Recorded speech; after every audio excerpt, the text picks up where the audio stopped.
Middle ইস্টে যদি এখনই যুদ্ধ শুরু হয়, বাংলাদেশ সবচেয়ে বড় ধাক্কাটা কোথায় হবে জানেন?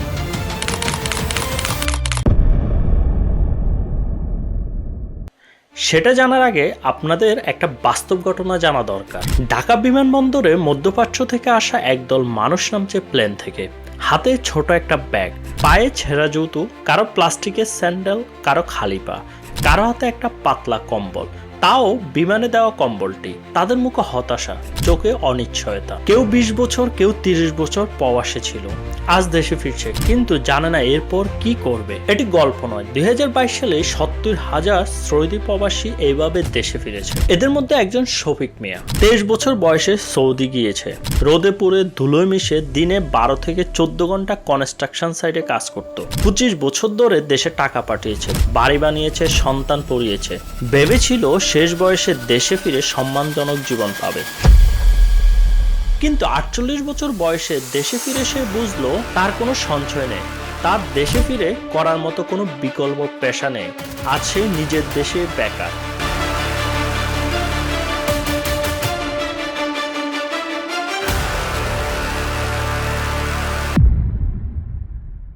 আপনি ভাবছেন এটি একজন মানুষের গল্প? না, এটি লাখ লাখ শফিকের গল্প, যারা 25 থেকে 30 বছর রেমিটেন্স পাঠিয়ে বাংলাদেশের অর্থনীতিকে টিকিয়ে রেখেছে, কিন্তু শেষ পর্যন্ত তারা নিজের দেশে অপ্রাসঙ্গিক হয়ে যায়। এবার ভাবুন, যেদিন মিডল ইস্টের দরজা সম্পূর্ণ বন্ধ হবে, লাখ লাখ শফিক একসাথে দেশে ফিরবে, তখন কি হবে বাংলাদেশে? সমস্যাটা বুঝতে হলে আগে আমাদের দেখতে হবে বাংলাদেশের অর্থনীতি কতটা এই রেমিটেন্সের উপর নির্ভরশীল। বাংলাদেশ বছরে 24 থেকে 30 বিলিয়ন ডলার রেমিটেন্স পায়, কিন্তু এই টাকা 60 থেকে 65% আসে মাত্র কয়েকটা দেশ থেকে, যেমন সৌদি আরবিয়া, আরব আমিরাত, কাতার, কুয়েত, ওমান। মানে আমাদের পুরো রেমিটেন্সের একটা বড় অংশ নির্ভর করছে শুধুমাত্র কয়েকটা দেশের উপর। বাংলাদেশ প্রতি বছর আমদানি করে 80 বিলিয়ন ডলারের পণ্য, আর অপরদিকে রপ্তানি করে মাত্র 55 বিলিয়ন ডলারের পণ্য। মানে মাঝখানে যে ঘাটতি সেটা হলো 25 বিলিয়ন ডলারের।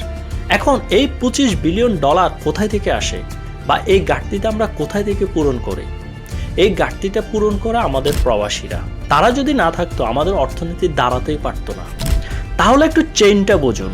রেমিটেন্স যদি কম আসে তাহলে আমাদের ঘাটতি বাড়বে, তখন রিজার্ভ কমে যাবে, আর যদি রিজার্ভ কমে যায় তখন আসলে ডলারের দাম বেড়ে যাবে। আবার ডলারের দাম যখন বেড়ে যাবে তখন আমরা বাইরে থেকে পণ্য আমদানি করতে আমাদের খরচ বেড়ে যাবে। এতে করে আমাদের নিত্য প্রয়োজনীয় জিনিসের দাম বাড়বে। এটা কল্পনা না। 2022 সালে শুধুমাত্র ইউক্রেন এবং রাশিয়া যুদ্ধের কারণে বাংলাদেশের রিজার্ভ 46 বিলিয়ন থেকে কমে 24 বিলিয়ন হয়ে গিয়েছিল। সেই বছর চালের দাম, তেলের দাম সবাই টের পেয়েছে। সেটা ছিল দূরের একটা যুদ্ধের প্রভাব। এখন যদি মিডল ইস্টে এরকম কোনো যুদ্ধ লাগে, বা অন্য কোনো কারণে যদি আমাদের দেশ থেকে লোক নেওয়া বন্ধ হয়ে যায়, তাহলে কি হবে সেটা কি আমরা কল্পনা করতে পারি? আসলে এখানেই শেষ না, সমস্যাটা আরো গভীরে। বাংলাদেশ থেকে যারা বিদেশে যায় তাদের 75 থেকে 80% আনস্কিল্ড। তারা সেখানে গিয়ে হয় কনস্ট্রাকশনের কাজ করে, অথবা বিভিন্ন হোটেল রেস্টুরেন্টে পরিষ্কারের কাজ করে, কেউ বা ব্যক্তিগত গাড়ি চালায়, কেউ বা ঘরের কাজকর্ম করে। আবার অনেকে মরুভূমির উত্তপ্ত রোদে উট চড়ায়। এখন একটু তুলনা করুন, একজন ফিলিপিনো নার্স একা যত রেমিটেন্স পাঠায়, 3 থেকে 4 জন বাংলাদেশি শ্রমিক মিলেও তা পাঠাতে পারে না। একজন ভারতীয় ইঞ্জিনিয়ার বিদেশে যা আয় করে, শফিকের মতো 10 জন মিলেও সেই সমতুল্য না। মানে আমরা লোক পাঠাচ্ছি বেশি, কিন্তু আয় পাচ্ছি কম। এবং এই মানুষগুলো 25 থেকে 30 বছর পর যখন দেশে ফেরে, তখন দেশও তাদের আর চেনে না। নতুন অর্থনীতিতে তাদের জায়গা নেই। এটা শুধু অর্থনৈতিক ক্ষতি না, আমরা একটা পুরো জেনারেশনকে হারিয়ে ফেলছি। একে বলা হয় লস্ট জেনারেশন। কিন্তু এই হারানোর গল্পটা আসলে এখানে শেষ না। আমরা যে টাকাটা দেশে পাঠাচ্ছি সেটাও কিন্তু সঠিকভাবে ব্যবহার করা হচ্ছে না। এই রেমিটেন্সের 85% খরচ হয় পরিবারের খাবারে, নতুন মোবাইল কেনা অথবা মোটরসাইকেল কেনাতে, কেউ কেউ বাড়ি বানাতে খরচ করে, আবার কেউ বিয়ে, এসব জায়গা আসলে খরচ হয়। এটি কোনো ভুল কিছু না, কিন্তু সমস্যাটা হলো আমরা যেসব পণ্য কিনি তার বেশিরভাগই বিদেশ থেকে আসে। মানে শ্রমিক গেল মিডল ইস্টে, তারা ডলার পাঠালো, আমরা সে ডলার দিয়ে বিদেশি পণ্য কিনলাম, আর এতে ডলার আবার আমাদের দেশ থেকে বের হয়ে গেল। এটি মূলত উন্নয়ন চক্র নয়, এটি হলো নির্ভরতার চক্র। এবার একটা বাস্তব সিনারিও আমরা চিন্তা করি। ধরেন যে মিডল ইস্টে একটা সংকট তৈরি হলো, কোনো যুদ্ধ লাগলো অথবা তারা লোক নেওয়া বন্ধ করে দিল। তখন ধরে নিলাম আমাদের 30% যেই শ্রমিক তা কমে গেল, অথবা 30% রেমিটেন্স আসা বন্ধ হয়ে গেল। তখন কি হবে? আমাদের এই যে $24 বিলিয়ন রেমিটেন্স সেটা কমে 16 বিলিয়ন হয়ে যাবে, মানে মাঝখান দিয়ে 8 বিলিয়ন গায়েব। তখন কি হবে?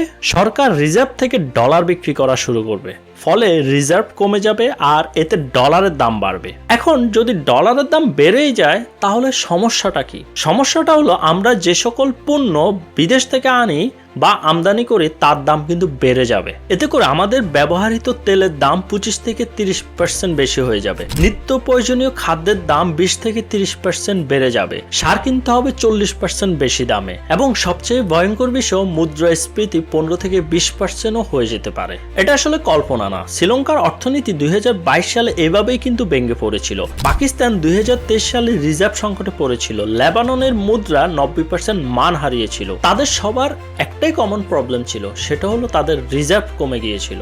বাংলাদেশের ক্ষেত্রে এই ঝুঁকিটা কিন্তু আরো বড়, কারণ একটা নতুন সমস্যা আসছে যেটা আসলে কেউ থামাতে পারবে না। সৌদি আরবের নিয়ম প্রজেক্টে এখন তারা এআই ড্রিভেন কনস্ট্রাকশন ব্যবহার করছে। প্রতিনিয়ত রোবট আসছে, অটোমেশন সিস্টেম আরো আপগ্রেড হচ্ছে। ফলে মিডল ইস্ট এখন আর কায়িক শ্রমিক কিন্তু চায় না, তারা নজর দিচ্ছে প্রযুক্তির দিকে। 2025 সালে যদি 10 লাখ লোক মিডল ইস্টে যায়, এই প্রযুক্তির প্রসারের কারণে এই ডিমান্ড কিন্তু 50% কমে যাবে। তখন আগামী 5 বছর বা 10 বছরের মধ্যে আমরা পাঠাতে পারবো মাত্র 3 লাখ অথবা 5 লাখ শ্রমিক। তখন এই যে আমাদের রিজার্ভ 40 বিলিয়ন যেটা রেমিটেন্স থেকে আসে, সেটা আসলে কোথায় পাবো আমরা? এটা আসলে থামানো যাবে না, কারণ এটি প্রযুক্তিগত পরিবর্তন, কোনো সরকারের হাতে এটা নেই। তাহলে কি আমরা শেষ? না। রেমিটেন্স খারাপ না, রেমিটেন্সে অন্ধভাবে নির্ভরশীলতা হলো খারাপ। অন্যভাবে বললে সেটা সঠিকভাবে ব্যবহার করতে না পারলে সেটা অর্থনীতি ধ্বংস করে দিতে পারে। আমাদের লক্ষ্য একটা, রেমিটেন্স বাড়াতে হবে, কিন্তু এর উপর নির্ভরশীলতা কমাতে হবে।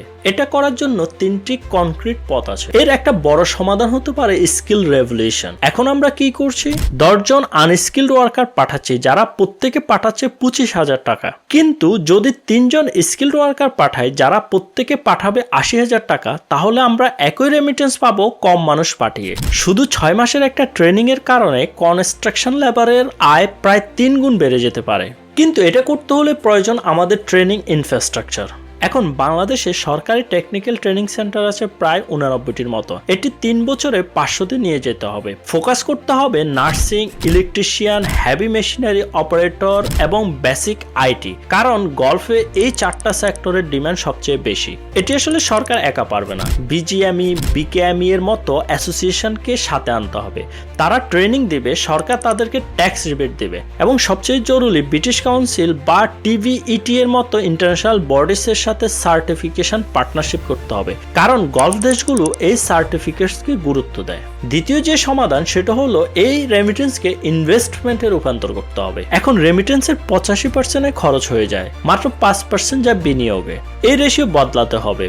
বর্তমানে বাংলাদেশে প্রবাসী সঞ্চয়পত্র তো আছে, কিন্তু সরকার সেটাতে প্রবাসীদের কতটুকু ইনভলভ করতে পারছে? কোনো প্রবাসী যদি তার রেমিটেন্সের 20%ও এই বন্ডে রাখে, তাহলে আমাদের রিজার্ভ বেড়ে যাবে বহুগুণ। ইন্ডিয়া এই মডেল 2020 থেকে 2022 সাল পর্যন্ত ইমপ্লিমেন্ট করে $15 বিলিয়ন জোগাড় করেছে। তাহলে আমরা কেন পারবো না? আমাদের শুধু দরকার সরকারের সঠিক উদ্যোগ গ্রহণ, যাতে প্রবাসীরা এটার সুবিধা সম্পর্কে জানতে পারে এবং তাদের টাকার নিশ্চয়তা দেওয়া যায়। আরেকটা গুরুত্বপূর্ণ বিষয় সেটা হলো আমাদের অর্থনীতিকে ডাইভার্সিফিকেশন করতে হবে। এখন আমাদের যে অর্থনীতি তার মেজরিটি % হয় গার্মেন্টস শিল্পের উপর অথবা এই রেমিটেন্সের উপর নির্ভরশীল। আমাদের 80% এক্সপোর্ট আসে এখন গার্মেন্টস থেকে। এটা আরেকটা ডিপেন্ডেন্সি। শুধু রেমিটেন্স না, এক্সপোর্টেও আমরা একটা মাত্র সেক্টরের উপর নির্ভরশীল হয়ে আছি। এখন পর্যন্ত 3টা সেক্টর আছে যেগুলোতে বাংলাদেশের জন্য এখনো সুযোগ রয়েছে। প্রথমটা হলো ইলেকট্রিক অ্যাসেম্বলি। ভিয়েতনাম 2008 সালে একইভাবে শুরু করেছিল। আজ তাদের ইলেকট্রনিক্স এক্সপোর্ট $100 বিলিয়ন। চায়না থেকে কোম্পানিজগুলো সরে যাচ্ছে। আর বাংলাদেশের লেবার কস্ট এখনো কিন্তু কম্পিটিটিভ। স্পেশাল ইকোনমিক জোন এবং 10 বছরের ট্যাক্স হলিডে যদি এইটুকু নিশ্চয়তা দেওয়া যায়, তাহলে বিশ্বের বড় বড় কোম্পানিগুলা বাংলাদেশে আসবে, বিশেষ করে ইলেকট্রনিক কোম্পানিগুলো। অবশ্যই সেখানে আরেকটা রাজনৈতিক স্টেবিলিটিও কিন্তু জরুরি। আরেকটা গুরুত্বপূর্ণ সেক্টর যেখানে আমরা এক্সপোর্ট বাড়াতে পারি সেটা হলো ফার্মাসিউটিক্যাল। বাংলাদেশ যেই মেডিসিন প্রডিউস করে তা দিয়ে কিন্তু আমাদের দেশের 98% মেডিসিন অলরেডি কাভার হয়ে যায়। মানে হলো বাংলাদেশে যে সকল মেডিসিন প্রয়োজন তার 98%ই আমরা দেশে উৎপাদন করতে পারি। শুধু তাই নয়, বাংলাদেশ 160টা প্লাস কান্ট্রিতে কিন্তু এই মেডিসিন এক্সপোর্ট করে। এখানেই আমাদের বড় একটা সুযোগ রয়েছে। আফ্রিকান মার্কেটে এই অ্যাফোর্ডেবল মেডিসিনের বিশাল চাহিদা আছে। বাংলাদেশ যদি ওয়ার্ল্ড হেলথ অর্গানাইজেশন সার্টিফিকেশন বাড়াতে পারে তাহলে এই এক্সপোর্ট 200 মিলিয়ন থেকে 5 বিলিয়নে নিয়ে যাওয়া অসম্ভব না। আরেকটা বড় সেক্টর হলো আইটি।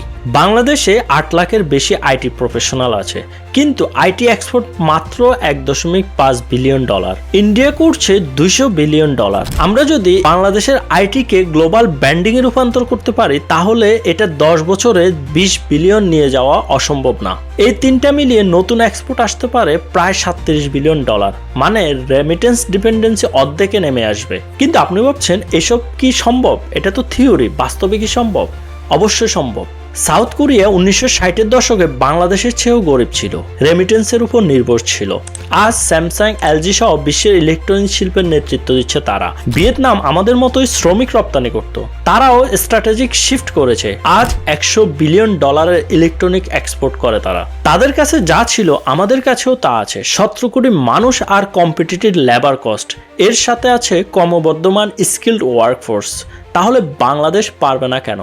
পারবে, শুধু দরকার পলিটিক্যাল ইচ্ছে আর সঠিক পরিকল্পনা। আজকের ভিডিও থেকে 4টা সংখ্যা একটু মনে রাখুন। $24 বিলিয়ন আমাদের রেমিটেন্স, 65% আসে মিডল ইস্ট থেকে, 80% শ্রমিক আনস্কিলড, 85% রেমিটেন্স খরচ হিসেবে চলে যায়। এই 4টা সংখ্যাই বলছে আমরা আসলে কোথায় দাঁড়িয়ে আছি। শফিক তার জীবনের সেরা 25 বছর দিয়েছে রোদে পুড়ে ধুলোয় মিশে। শুধু স্বপ্ন ছিল দেশে ফিরে একটা সম্মানজনক জীবন হবে, সে স্বপ্ন পূরণ হয়নি। প্রশ্ন হলো পরের শফিকের ক্ষেত্র একই হবে? আমরা কি এই চক্র ভাঙবো নাকি পরের প্রজন্মকেও একই পথে পাঠাবো? আমাদের হাতে সময় আছে 5 থেকে 10 বছর। অটোমেশন আসছে, মিডল ইস্ট বদলাচ্ছে, এই সময় না বদলালে বদলানোর সুযোগ থাকবে না। বাংলাদেশ কি রেমিটেন্স ট্র্যাপ থেকে বের হতে পারবে? সেটা নির্ভর করছে আমাদের উপর। আপনার মতামত কমেন্টে জানান, বিশেষ করে যাদের পরিবারের কেউ প্রবাসে আছে। এই আলোচনা এখনই জরুরি, কারণ এটা অর্থনীতির কথা না, এটা ভবিষ্যতের কথা।